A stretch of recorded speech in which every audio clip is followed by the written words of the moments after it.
Hey guys, my name is Gaurav Chaudhary and you are watching mister Gaurav. तो दोस्तों, कैसे हो आप लोग? आई होप आप सभी बहुत ज़्यादा अच्छे होंगे। तो गाइस, आज की इस वीडियो में हम बात करने वाले हैं कि आप कैसे अपनी जेईई में मिनिमम 200 मार्क्स स्कोर कर सकते हो। तो गाइस, जैसा कि आप सभी को पता है कि अगर आपको जेईई मेन में 99 परसेंटाइल लाना है तो आपको मिनिमम 200 मार्क्स तो स्कोर करना ही होगा। और अगर आपने स्कोर कर दिए 200 मार्क्स इन जेईई मेन तो आपको एक बहुत ही अच्छी ब्रांच मिल जाएगी, बहुत ही अच्छी एनआईटी के अंदर में। तो अगर आप स्कोर करना चाहते हो मिनिमम 200 मार्क्स तो आपको सबसे पहला काम ये करना है कि इस वीडियो को स्टार्टिंग से एंड तक पूरा ज़रूर देखना है। तो चलिए वीडियो को स्टार्ट करते हैं। तो गाइस, सबसे पहले हम बात करेंगे कि हमारी कैसे आएगी 99 परसेंटाइल। तो गाइस, अगर हमें 99 परसेंटाइल लाना है तो हमें 90% सिलेबस मिनिमम किया होना चाहिए। तो अगर हम अपना 90% सिलेबस मिनिमम करेंगे तभी हम 200 मार्क्स तक पहुंच सकते हैं। तो अगर अब तक आपने अपना 90% सिलेबस कंप्लीट नहीं किया है और 80% सिलेबस भी कंप्लीट नहीं, तो कैसे अगर आपको मिनिमम अपना 90% सिलेबस खत्म करना है तो उसके लिए सबसे ज़रूरी है टाइम टेबल। तो कैसे आप सभी को लगेगा क्या घिसी पिटी बातें कर रहा है, टाइम टेबल तो हम कभी फॉलो करते ही नहीं है। लेकिन यहाँ पर मैं उस टाइम टेबल की बात नहीं कर रहा जो आप अपना 1 साल का बनाते हो या 1 महीने का बनाते हो। यहाँ पे हमारा टाइम टेबल होगा जो हम डेली बेसिस पे बनाएंगे। तो हमारा टाइम टेबल किस तरीके का होना चाहिए वो मैं आपको बताता हूँ। आपको अपना टाइम टेबल इस तरीके से बनाना है। तो जैसा कि मुझे कल पढ़ाई करनी है तो मैं आज रात को बैठ के अपना कल का टाइम टेबल बनाऊंगा और वो टाइम टेबल सिर्फ और सिर्फ कल के लिए रहेगा। और उसमें मैं कुछ भी ऐसी बातें नहीं लिखूंगा जो पॉसिबल ही नहीं है। मैं बिल्कुल भी ऐसा नहीं लिखूंगा कि मैं फिजिक्स के 4 चैप्टर, केमिस्ट्री के 5 चैप्टर, मैथ के 2 चैप्टर ऐसे सॉल्व करने वाला हूँ। ऐसा मैं बिल्कुल भी नहीं लिखूंगा। वही बातें लिखूंगा जो मेरे लिए प्रैक्टिकल है। मैं अगर 1 चैप्टर ही कर सकता हूँ तो मैं 1 चैप्टर ही लिखूंगा, लेकिन वो चीज़ें लिखूंगा जो मैं करने वाला हूँ और जो मैं 100% करूँगा। बिल्कुल भी अपने आप को चीट नहीं करूँगा। तो और अगर आप ऐसा करके चलोगे तो आपका सिलेबस बहुत जल्दी फिनिश हो जाएगा और बहुत अच्छे से। दूसरी बात, आपके सिलेबस में एक सेक्शन हमेशा होना चाहिए, वो है रिवीजन का। आपको रिवीजन डेली बेसिस पे करना ही करना है। इस बात को मैं ज़्यादा नहीं बोलूँगा। आपके दिमाग में एक बात होनी चाहिए कि आप अगर रिवीजन करोगे तभी आपके मार्क्स इंक्रीज होंगे।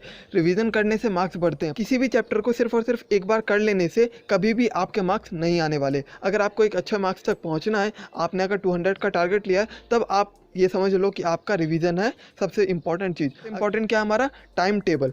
उसके बाद हमारा है focus on your weak topic. बस जैसा कि आप सभी को पता, अभी हमारे पास टाइम है तो इस टाइम पे मैं आपको बिल्कुल भी ये नहीं बोलूँगा कि सिर्फ आप अपने स्ट्रॉन्ग टॉपिक पे ही फोकस रखो।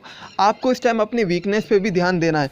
आपके वो सारे टॉपिक जो आपको एकदम बहुत ज़्यादा टफ लगते थे, जैसे एक फिजिक्स का टॉपिक सबसे प्यारा सा रोटेशनल मोशन, तो हो सकता है आपको ये बहुत ज़्यादा टफ लगता हो। तो इस टाइम आपके पास मौका है, आप इस टॉपिक को भी स्ट्रॉन्ग ना सही तो अपनी स्ट्रेंथ, ज़्यादा आपकी स्ट्रेंथ नहीं बन पाएगी लेकिन अपने वीक जोन से तो इसे हटा ही दो, ठीक है ना। कोई भी टॉपिक आपका अब वीक नहीं रहना चाहिए। हाँ, अगर एक आध टॉपिक है तो चलेगा, लेकिन ऐसा नहीं होना चाहिए कि 15-20 टॉपिक आपके वीक ही हैं, ठीक है। तो आपके वीक टॉपिक आप कम से कम होने चाहिए। इस टाइम पे आप फोकस कर सकते हो अपने मोस्ट वीक टॉपिक पे। तो आपको करना क्या, सबसे पहले आपको अपने सबसे ज़्यादा वीक टॉपिक करना है, उसके बाद आपको स्ट्रॉन्ग पे जाना है, ठीक है। तो पहले अपने वीक टॉपिक जो भी हैं उन्हें स्ट्रॉन्ग में चेंज करने की कोशिश करो ताकि आपकी जो रेंज है वो ज़्यादा से ज़्यादा चैप्टर तक पहुँच सके, ठीक है। तो आपको वीक टॉपिक पे भी सबसे ज़्यादा फोकस करना होगा। उसके बाद सबसे मोस्ट इंपॉर्टेंट यार, आप अपना टाइम वेस्ट मत करो, ठीक है।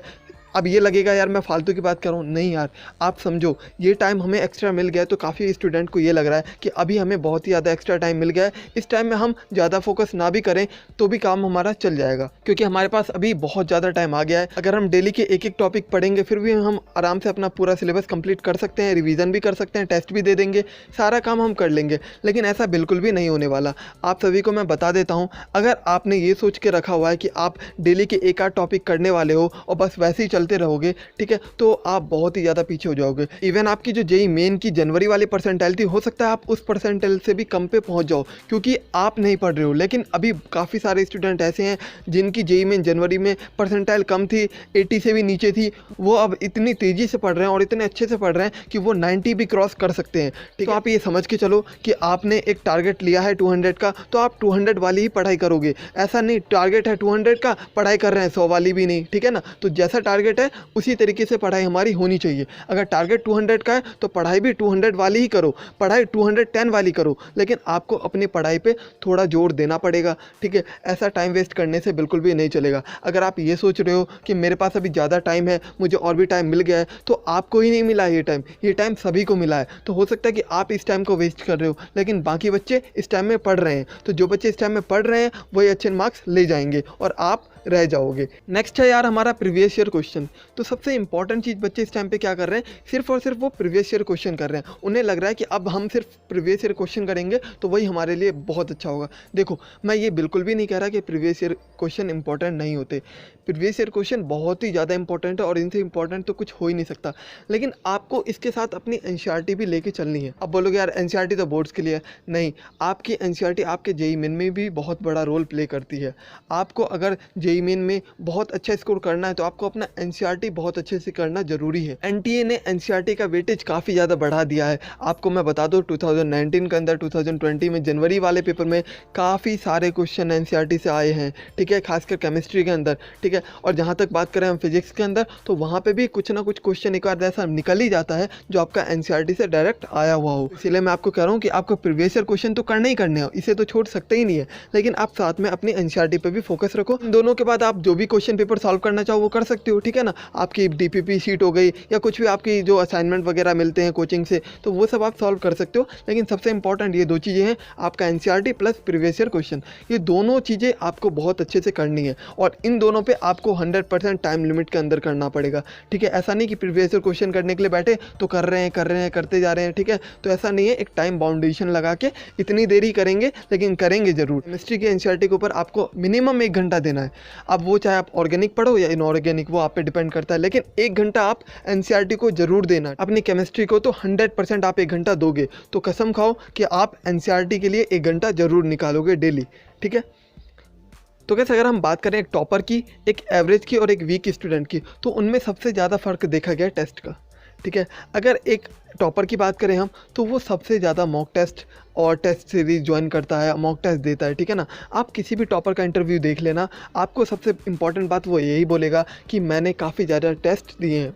तो टेस्ट देने का मतलब क्या, उसने काफ़ी ज़्यादा प्रैक्टिस की है। तो उसने जैसे पेपर देने की प्रैक्टिस किया उससे उसे काफ़ी सारी चीज़ें पता चलती हैं। टेस्ट देने से उसे ये पता चल जाता है कि उसके कौन से टॉपिक काफ़ी ज़्यादा वीक हैं, कौन से टॉपिक काफ़ी ज़्यादा स्ट्रॉन्ग है और कौन से टॉपिक ऐसे हैं जिसमें वो सिली मिस्टेक कर रहा है। तो अगर आपको भी ये सारी बातें जाननी है तो आपको क्या करना पड़ेगा, टेस्ट देने पड़ेंगे।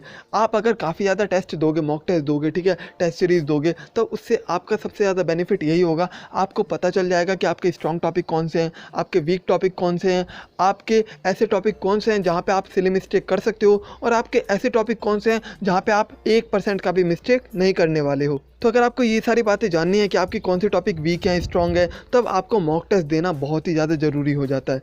तो मॉक टेस्ट का बहुत ही बड़ा रोल है हमारी प्रिपरेशन के अंदर। साथ में एक बात और, अगर आप मॉक टेस्ट दोगे तो आप एक टाइम लिमिट के साथ देना। यार काफ़ी सारे स्टूडेंट का एक क्वेरी रहती है कि यार जब मैं पेपर देने के लिए बैठता हूँ तो पता नहीं लगता कि 3 घंटे इतनी जल्दी कहाँ चले गए। तो अगर आपको अपने 3 घंटे में पता चलवाना है कि 3 घंटे आपके पास हैं, उसका एक एक सेकंड देखना है, तब आपको ये आपकी प्रैक्टिस से पता चलेगा, ठीक है। तो आपको करना कि अगर आप ज़्यादा से ज़्यादा मॉक टेस्ट दोगे तब आपको पता लग जाएगा कि आपके 3 घंटे कहाँ हैं, कैसे जल्दी से बीत जाते हैं। स्टूडेंट करते क्या हैं, वो वैसे तो टेस्ट वगैरह देते नहीं हैं, लेकिन जब देते हैं तब उन्हें ये लगता है यार 3 घंटे तो बड़ी जल्दी बीत गए, इससे अच्छा तो हम कुछ पढ़ लेते, हम ज़्यादा क्वेश्चन भी नहीं कर पाए 3 घंटे के अंदर। तो कैसे ऐसा काफ़ी सारे स्टूडेंट के दिमाग में आता है, वो सोचते हैं कि यार 3 घंटे तो अगर हम टेस्ट देने बैठते हैं तो इतनी जल्दी बीत जाते हैं, तो इससे अच्छा हम टेस्ट ना देके उस 3 घंटे में अगर हम कुछ पढ़ लेंगे तो वहाँ पे हमारा ज़्यादा बेनिफिट होगा। यही सबसे बड़ी मिस्टेक होती है किसी भी स्टूडेंट की। वो ये सोचता है कि अगर मैं 3 घंटे टेस्ट देने के लिए बैठूंगा तो मेरा वो 3 घंटा वेस्ट हो जाएगा, जबकि अगर मैं उस 3 घंटे में कुछ पढ़ लूँ, एक नया चैप्टर पढ़ लूँ, तो वो मेरे लिए एक एडवांटेज रहेगा कि मैंने किसी बच्चे ने उसका टेस्ट दिया और मैंने एक नया चैप्टर पढ़ लिया तो मेरे को ज़्यादा आ गया। तो ऐसा बिल्कुल भी नहीं होता, आपको ज़्यादा नहीं आया बल्कि आप उससे पीछे रह गए। आपने भले उससे एक ज़्यादा चैप्टर कर लिया, लेकिन अगर बात करें स्ट्रेंथ की तो उसने अपना एक वीक टॉपिक को स्ट्रेंथ बना लिया अपना टेस्ट देकर, उसे एनालाइज करके। लेकिन आपने ना उसका टेस्ट दिया तो आपको पता ही नहीं चला कि कौन सा टॉपिक आपका वीक था और कौन सा टॉपिक आपका स्ट्रॉन्ग था। तो इसीलिए आप कभी नहीं बता सकते कि ये टॉपिक मेरा वीक है और ये टॉपिक मेरा स्ट्रॉन्ग है। तो ये सबसे मेन पॉइंट था यार इस वीडियो का। आई होप ये चीज़ें आपको समझ में आ रही होंगी। नेक्स्ट है यार हमारा एनालिसिस। तो जैसा कि मैं इस पर बात कर चुका हूँ कि आपको एनालिसिस करना बहुत ज़्यादा ज़रूरी है। आप एग्ज़ाम दे दोगे तो सिर्फ एग्ज़ाम दे के ख़त्म नहीं करना। काफ़ी स्टूडेंट ये भी गलती करते हैं, वो एग्ज़ाम तो देते हैं लेकिन वापस उसे देखते नहीं। आपको फाइनल रिजल्ट नहीं है जो आपको मार्क्स देखना ज़रूरी है। आप अगर अपने मार्क्स नहीं भी देखोगे तब भी चलेगा, आपको ये देखना है कि आपने मिस्टेक कहाँ करी है। आपके टोटल कितने मार्क्स है ये बिल्कुल भी मैटर नहीं करता। मैटर ये करता है कि आपने कहाँ पे क्या गलतियाँ करी हैं, कितनी सिली मिस्टेक करी हैं, कितने क्वेश्चन आपने अटैम्प्ट ही नहीं किए, आपको आते ही नहीं थे, और आप कितनी देर में कितने क्वेश्चन अटैम्प्ट कर पाए। तो ये सारी चीज़ें इंपॉर्टेंट होती होती है, ना कि आपके मार्क्स। काफ़ी बच्चे सोचते हैं यार मार्क्स कम आएंगे, डिमोटिवेट हो जाऊंगा, इसीलिए टेस्ट नहीं देता। तो अगर आप ऐसा सोचते रह जाओगे तो हमेशा पीछे ही रह जाओगे। तो काफ़ी सारे स्टूडेंट ये पूछते हैं कि भैया हम 200 मार्क्स क्यों नहीं ला पाते, बहुत कम बच्चे इतने मार्क्स क्यों ला पाते। क्योंकि बहुत कम बच्चे एनालिसिस करते हैं, अपना एनालिसिस बहुत कम बच्चे करते हैं। वो दूसरे का करते हैं, वो ये सोचते हैं यार उसने तो इतना नंबर ले आया और मेरे इतने नंबर ही आए। तो गाइस अपना एनालिसिस करो, दूसरे पे डिपेंडेंट मत रहो कि हाँ वो करके देगा, वो बताएगा, ठीक है ना। तो ऐसा बिल्कुल भी नहीं करना, हमें खुद को देखना है कि हाँ हमने कहाँ पे क्या गलतियाँ करी हैं। किसी भी टीचर पे डिपेंडेंट नहीं होना चाहिए हमें कि हाँ वो टीचर हमें चेक करके बताएगा कि तुमने यहाँ पे ये गलतियाँ करी हैं, ठीक है ना। तो जो भी आप एग्ज़ाम वगैरह देते हो उसका एनालिसिस भी आपको खुद करना चाहिए। तो आई होप ये बातें भी आपको समझ में आ रही होंगी। और गाइस अगर आप देते हो मॉक टेस्ट वगैरह और आपको पता चल गया है कि ये टॉपिक मेरे वीक हैं, ये स्ट्रॉन्ग है, ठीक है, ऐसे ऐसे अगर आपको ये बातें पता चल गई हैं, तो उसके बाद आपको एक छोटा सा काम करना है। क्या करना है, आपको एक पेज लेना है, उस पेज पे 2 लाइन खींचनी है बीच में, ठीक है ना। तो सबसे पहली लाइन में आपको लिखना है इंपॉर्टेंट, उसके बाद आपको लिखना है वीक, उसके बाद आपको लिखना है स्ट्रॉन्ग। आपके जो भी इंपॉर्टेंट टॉपिक्स हैं वो सबसे पहले आपको लिखना है, उसके बाद आपके वीक टॉपिक आपको लिखने हैं, उसके बाद आपको स्ट्रॉन्ग टॉपिक लिखने हैं। अगर आप ऐसे लिख के देखोगे तब आपको पता चल जाएगा कि कौन से ऐसे टॉपिक हैं जो इंपॉर्टेंट है और मेरे वीक है, तो उन टॉपिक को आपको सबसे पहले करना है। तो काफ़ी सारे स्टूडेंट की ये क्वेरी होती है कि मैंने काफ़ी कुछ पढ़ लिया है लेकिन अब मेरे को दोबारा से स्टार्ट करना है, तो मैं कहाँ से स्टार्ट करूँ। तो ये आपका सही तरीका होगा, इससे आपको पता चल जाएगा कि आपको कहाँ से स्टार्ट करना चाहिए। जो भी ऐसे टॉपिक हैं जो आपका इंपॉर्टेंट है और आपका वीक है, यहाँ दोनों जगह मैच कर रहा है, उस टॉपिक को आपको सबसे पहले करना है। अगर आप इन टॉपिक को सबसे पहले करोगे, अगर आप ऐसा करते हो तो आपको ये बेनिफिट मिल सकता है कि ये वाले टॉपिक आपके जो इस टाइम वीक है और इंपॉर्टेंट है, ये आपका स्ट्रॉन्ग हो जाएगा। और अगर इंपॉर्टेंट टॉपिक स्ट्रॉन्ग हो जाए तो उसकी तो बात ही कुछ और है, फिर आपको 200 का 210 लाने से कोई नहीं रोक पाएगा, ठीक है। तो आई होप आपको ये सारी की सारी बातें समझ में आई होंगी। लास्ट में मैं आपसे इतना ही कहना चाहूँगा, अगर आपने फिक्स कर लिया है कि मेरे को एक NIT में ही जाना है, मेरे को एक IIT में ही जाना है, तब आप अपना टाइम वेस्ट मत करो। और अगर आपने ये सोच रखा है कि मेरे को कहीं ना कहीं तो एडमिशन मिल ही जाएगा, तब आप बिल्कुल मौज लो। तो गाइस आई होप आपको ये वीडियो पसंद आई होगी। अगर आपको ये वीडियो पसंद आई हो तो लाइक शेयर कमेंट करना तो बिल्कुल भी मत भूलना। अगर आपको वीडियो पसंद आई हो तो सब्सक्राइब किए बिना बिल्कुल भी मत जाना। तो चलिए मिलता हूँ हम आपसे किसी अगली वीडियो में।